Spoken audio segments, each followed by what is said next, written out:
had persuaded Sherlock Holmes to take a brief holiday with me. As we rumbled through the countryside, it was a comforting thought indeed that for a while anyway, there would be no desperate men at the door of our flat in Baker Street, no life and death cases to solve. Ahead were 4 whole days as suspended and happily uneventful as this train trip.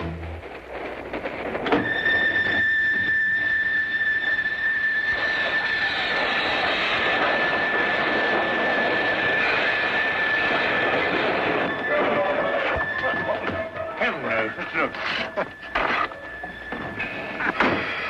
See anything? Not a thing. Well, I hope we haven't hit anything. We must be doing 30 miles an hour. Oh, we're doing more than that, I think, Watson. I thought you were asleep, Holmes. Well, not really. I was thinking about that Parkinson axe murder. You know, that unfortunate business in South Africa. And I was wondering... what? You are on holiday. Oh, yes. Yes, of course. Quite right, Watson. Quite right. Mr. Holmes? Yes, I'm Mr. Holmes. I thought I recognized your name on the reserve passenger list. Thought you might be able to help us. We seem to have had a sort of an accident. An accident or an incident? Well, I suppose you could call it an incident. But one of our passengers has disappeared. Disappeared? A boy. He was traveling with this young lady here. Paul is his name. Paul Windmaster. You must find him. I've heard you can do things like that, Mr. Holmes. Will you help me? There. I'm his governess. Well, I should never have taken my eyes off him for a minute. But I looked in on him after he went to bed and was fool enough to imagine that everything was all right. Do you think he might have been kidnapped? Oh, no, I'm sure Paul ran away. How will I ever be able to face his father? I think you'd better sit down, Miss... Kendall. Lydia Kendall. Miss Kendall, and tell us everything from the beginning. I'm sure we can be of help. Sit down. Thank you. Tell me, Miss Kendall, what happened that made the boy run away? Mr. Holmes, have you ever heard of Paul's father, Lance Windmaster? Oh, yes, Ripsaw Windmaster, the Canadian timber king. The papers call him that. As rough and strong a man as the trees he cuts down. Paul, not having a mother since the age of 2, has grown to be like him in many ways. Independent, wild. Believe me, I've had a full-time job. I can imagine. Mr. Windmaster never disciplined him. Was actually proud of Paul's spirit. Until one day, rather suddenly, it struck him that he was bringing the boy up improperly. You asked me what caused the boy to run away. It was just that. And yesterday, when I went out to fetch Paul, I began to see the first signs of what was about to happen.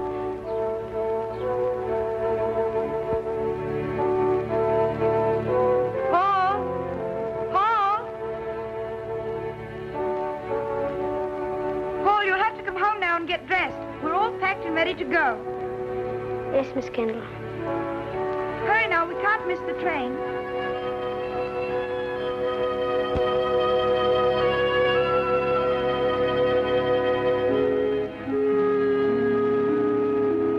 Now, when you arrive at the school, you'll take the boy directly to the headmaster.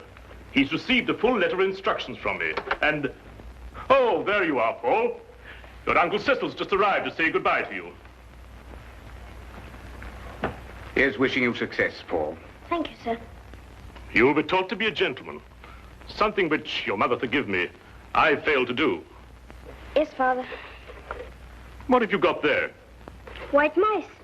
White? Now, look here, Paul.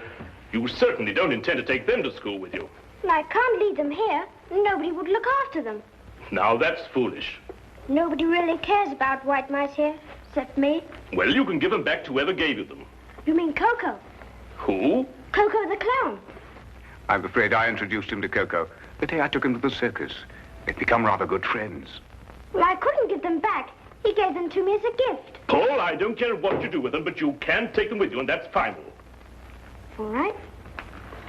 Leave them here, then. Good boy. Well, you and Miss Kendall had better be off. Well, what's the matter? I don't want to go to school. What? You didn't go to school? Why should I? Times were different when I was young. You don't know what you're saying. I have my horse and my white mice, and Coco and I are supposed to meet next week. You can't run wild all your life. You'll grow up to be a savage. But Lydia could teach me everything I need to know right here. Miss Kendall isn't a teacher. She's a governess. She knows as much as anyone. Now listen to me, Paul. One day you'll come into possession of everything I own. This estate, my lumber mills, everything.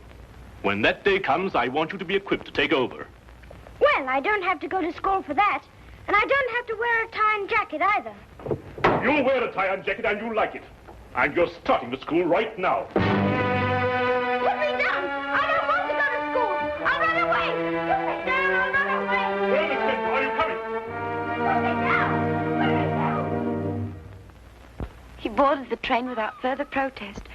The truth is, his attitude seemed to have undergone quite a change. By the time we started out, he behaved almost as if he were looking forward to going to school. But of course, the whole thing was a ruse to put me off my guard. You said before you saw the boy after he went to bed. Now, what time was that? About 8. And what time did you find that he was missing? About an hour later, I heard a thud coming from his compartment and went to investigate. His door was locked from the inside, and I had to get the conductor here to open it for me. How he got out, I don't know, but he was gone. And of course you searched the whole train after that. Oh, every inch of it with the conductor here. I decided to stop the train when we couldn't find him. Oh, conductor, I believe there's a steep gradient just a few miles beyond Darcy. Yes, there is. Now, how slowly would the train be going at that time, do you think? Oh, about 5 miles an hour. Very slowly, sir. Well, in that case, I suggest that we borrow a cart from a farmer in the vicinity of Darcy and go back and search that area. Yes, sir. I'll take care of it immediately, sir. What was the number of the boy's compartment? 37. Well, Dr. Watson and I'll take a look at it. No, there's no need for you to come with us. I think you better stay here and rest.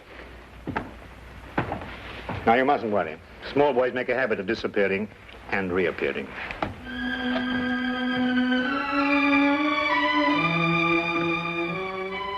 I hope so. I hope so.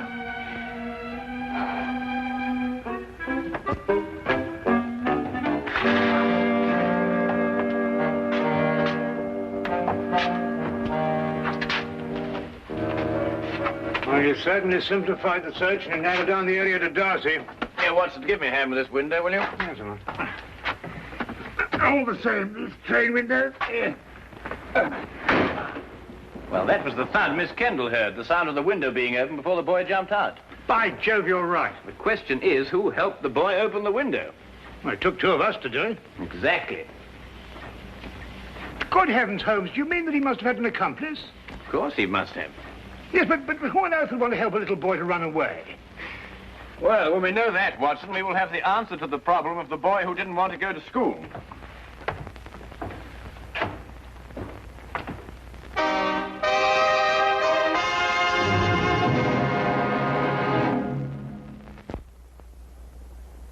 And now we return to the case of the night train riddle. Taking Holmes' suggestion, we borrowed a cart and traced the rail line back to the upgrade near Darcy. We combed the area several times without uncovering a single clue. All of us were soon discouraged and ready to abandon the search. All of us, that is, except Holmes. We've been over this stretch 3 times already, Holmes. Yes, I know, but this is the only place where the boy could have jumped off. But we haven't got a shred of evidence, not a sight of anything, nothing at all. Look, what is it? A boy's cap. Miss Kendall, would you mind coming over here for a moment? Is that the boy's cap? Oh, yes, that's his. Then it has to be here. Look, over here. Here we are, Watson. The footprints of a small boy. Holmes, look, another set. Must be the boy's accomplice. Ah, good work, Watson. They end here.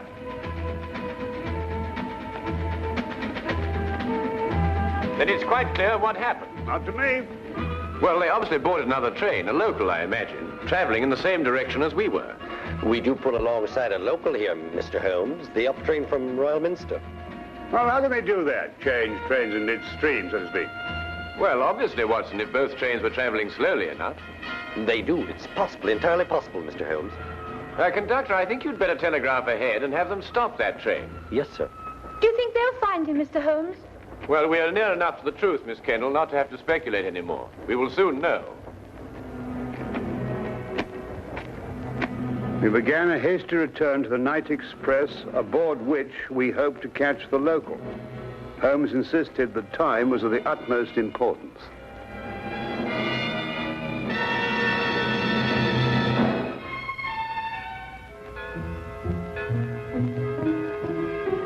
Paul. Pardon? I'm sorry. I thought to another boy. Perhaps the next compartment. Oh, this is the last one, miss. You held out so much hope, Mr. Holmes. How many stops did the train make before Darcy? 3, same as usual. Did you notice a boy get out at one of them? Not that I remember. There was a boy. I talked with him. He got off with his father at Manborough. Are you sure? Yes, there was that pair. Blimey, I clean forgot. What did the father look like?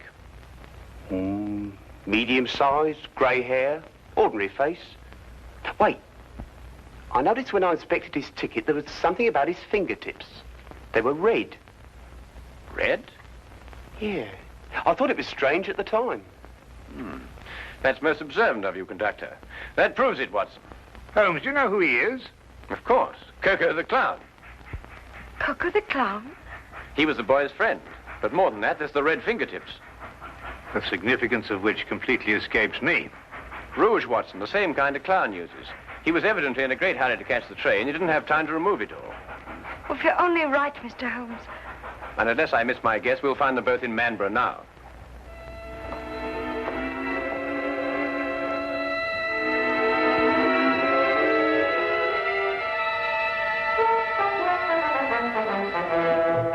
Watson, Miss Kennedy is sending a wire to the headmaster of the school, telling him they've been delayed. As soon as she's finished, we can be off. What's the matter with you? You don't look like someone who wants to be taken to the circus. Holmes, do you realize it has taken me the last solid 3 weeks of pleading and cajoling to persuade you to take this trip?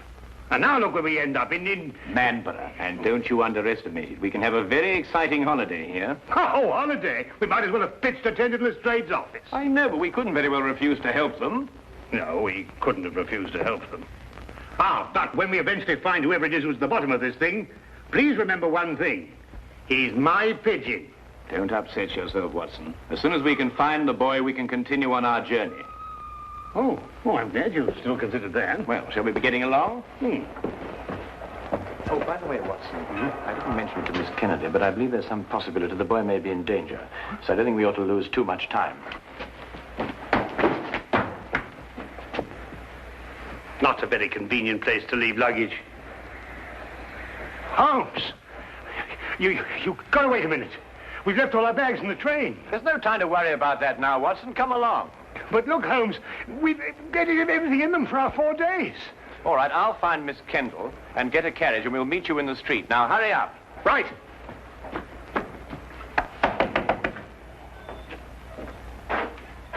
Could you tell me if the night express has gone yet? He had to switch back to the main line. I wondered if it was still in the yard somewhere. I'm awfully sorry, sir. You must have the wrong town. Now I know where I am. I'm in Manborough. Right you are, sir. But the night express doesn't stop in Manborough. Never has. Except once. But confound it, man, I know it stops here. Oh, no, sir. The only time the night express ever stopped in Manborough was in the summer of '88. A wheel fell off the locomotive. Right out front here it happened. It stopped all right that night. Now, look here, this is urgent. I happen to know the night express stops here because I got off the thing at this station. Now, will you kindly go and find out if it's still here? Well, I have to go down to the yard area. In about 5 minutes, I'll ask the signal box. 5 minutes? Oh, never mind. Watson, come along. The carriage is waiting. But...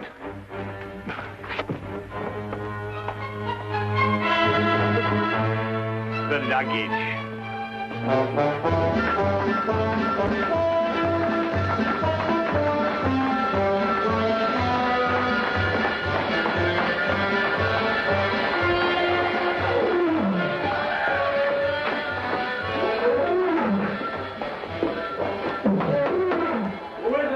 Cecil, open up.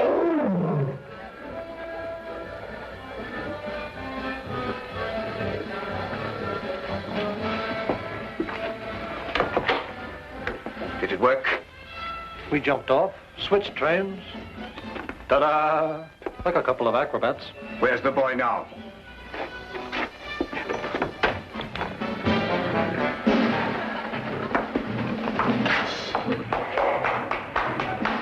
Exactly where I want him.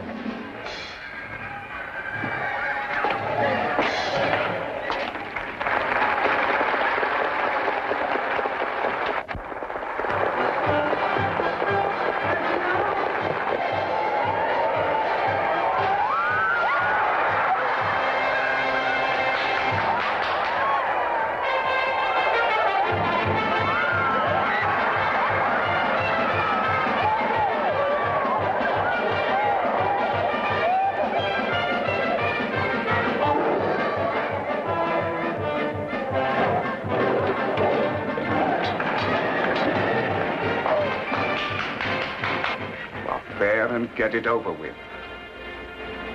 I was waiting for a down payment. How much?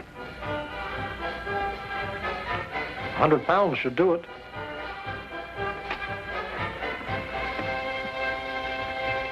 That's cheap enough to show you good faith.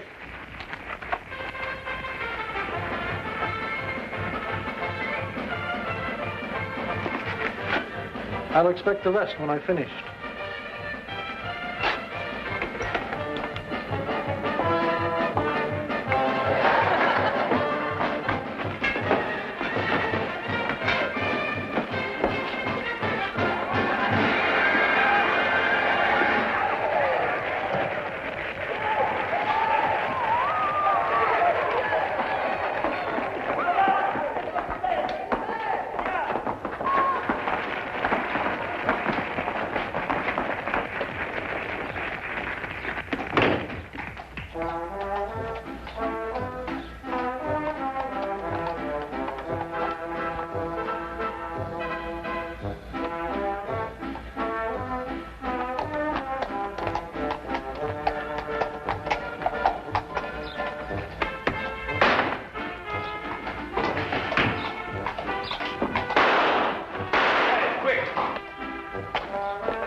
Take this gun and fire it up into the air. To the air? Yes, just to pin him down.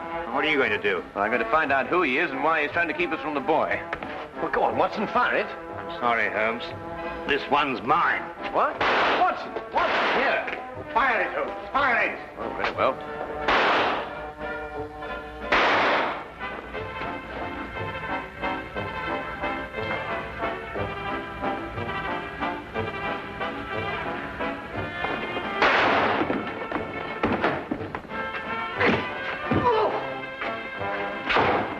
Come along, Miss Kendall.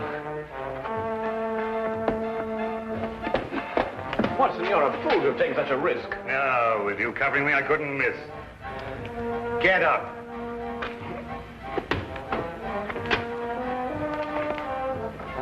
It's Mr. Windmaster's brother. Oh, Uncle Cecil. Yes, and the first in line to inherit the Windmaster fortune if anything had happened to the boy. That's right, you would be the heir. You may not think so at the moment, Mr. Windmaster, but you're very fortunate. If the boy had been killed, you would most certainly have been hanged. Hanged? Yes, hanged. Stop him. Stop who? Coco, he's about to kill the boy. Push him off the catwalk backstage.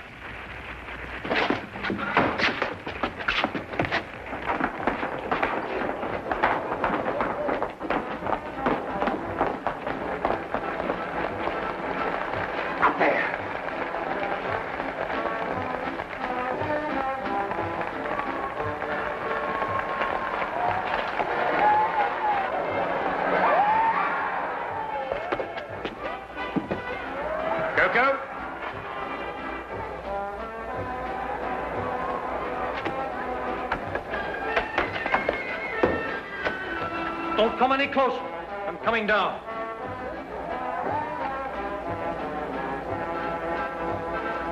You'll never get out of here. One move to stop me and I'll kill this boy.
Perfect timing, Watson. Yes, wasn't bad, even though I do say so myself. He wanted to kill me, and I thought he was a friend.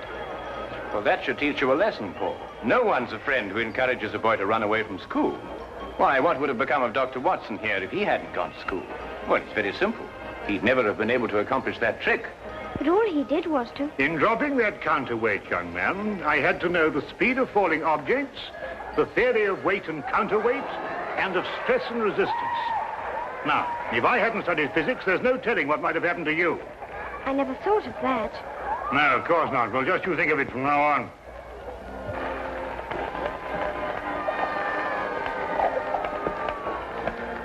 Watson, did you really have all that in mind when you pulled that rope?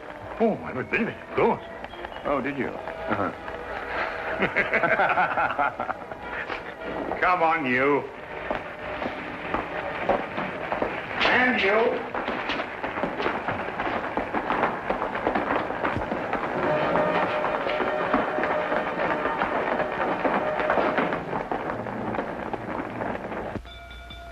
If you're looking for the time of the next London train, it will be along in 10 minutes. Huh? Oh, no. I was just wondering where our bags would be by this time. This train seems to be somewhat off schedule. I'd estimate that our clean shirts are about 30 miles north of Edinburgh at this moment. Oh, confound it, Holmes. Why dwell on that? Oh, don't take it so hard, old chap. We'll give it another try one of these days. Well, sir, it certainly was a shock to me. Oh, it's you again. You were right, sir. The express did stop in Marlborough tonight. Can't understand it. The first time since the summer of '88. Fact is, it was running wild through here tonight, they tell me. Came roaring through on the local line first, and back through here to switch over to the main line again. Can't for the life of me figure what they were up to. Left a couple of bags on our platform. No hint of a reason. Just found them there. A couple of bags, did you say? Why, yes, sir. A suitcase-like. Don't know anything about them. One marked JW and the other SH. Suppose we'll have to keep them in the office for the 30 days required. My dear sir, if you'll just lead me to your office, I think I can relieve you of those suitcases within 30 seconds. My name is John Watson. Mine will be the one marked JW. Oh, you mean, I tell you, and this here gentleman is SH? Yes. This is my friend, Samuel Higgins. Ah, well, in that case, sir, if you'll come along to the office and identify the contents, I'd be glad to get them off my hands.